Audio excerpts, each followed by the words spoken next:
Even the best presenters get nervous. Today, we're going to look at a couple of secrets to make sure that nerves don't get the best of you so that you can deliver to your full potential.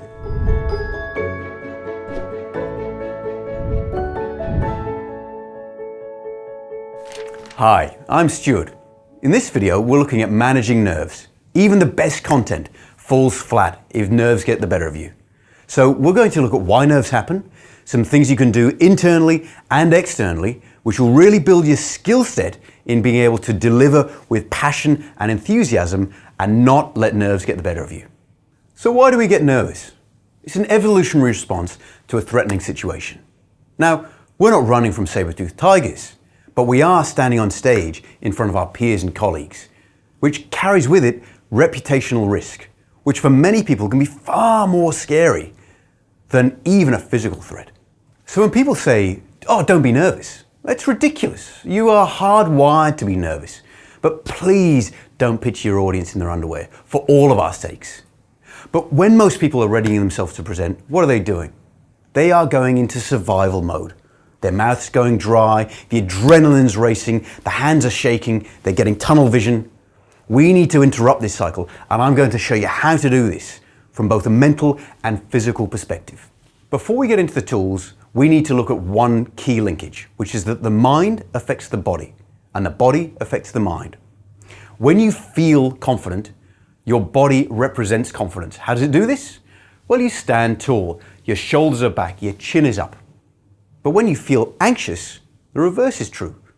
Your shoulders come forward, your chin goes down, you close yourself to the world. Understanding that the mind affects the body, but the reverse is also true, that the body affects the mind, is fundamental to us being able to interrupt this cycle and use this understanding to our benefit in managing our nerves.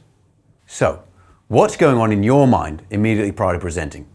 If you're like most people, nothing positive.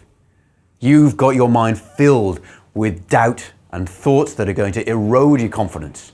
Things like, "I'm so nervous, what if I forget my lines? What if I mispronounce someone's name? What if I get it wrong?" All of these things, again, carry reputational damage and get in your way of focusing on the content and your delivery. So what do you need to do? You need to fill your head with positive thoughts. Now, these positive thoughts must follow one set of rules, and it's a very simple set of rules. They must be positive, they must be relevant to the presentation at hand, and they must be absolutely true. So a quick example. I regularly work in Japan. Working across cultures carries with it a degree of ambiguity and uncertainty. So I get very nervous often when I'm presenting to a different audience in a different culture about novel content. So I can walk into these sessions and I can really allow my mind to overwhelm me. And this is going to do me nothing positive whatsoever. I'll get nervous, I'll start speaking fast, which in a different culture with different language requirements is going to make it even worse. So instead, what I do is I focus on three things which are positive, relevant, and true. And I say to myself something along the lines of, "I've worked for this client a long time, and I know the people in the room. I know the presentation backwards.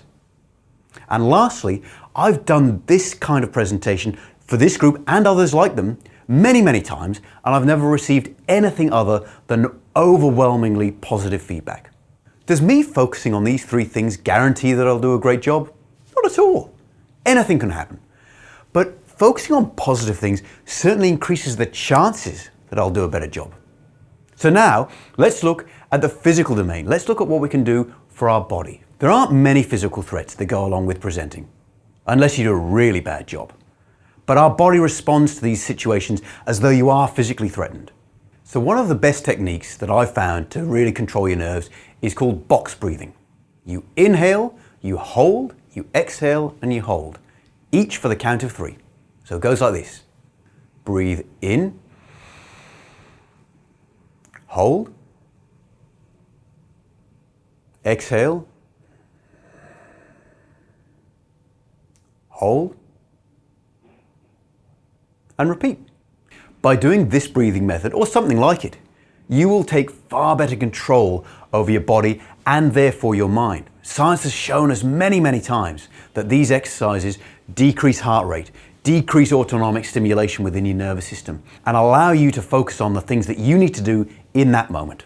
So we've looked at why we get nervous. We've looked at the mental elements, the negative narrative, and swapping that out for a far more positive narrative that you've got to do in advance. We've also looked at the physical part, the fact that your nerves manifest in shaky voices or shaking hands, and how if you can use your breathing to control these things, you'll do a far better job of delivering your content on the day in the way that you intend. So, I encourage you, go out, try these things. The more you practice, the better you get and the easier they become. And you will go from the nervous presenter to the calm, confident presenter, flicking the switch on your flight and fight response and really delivering with clarity and calm. All without picturing a single person in their underwear.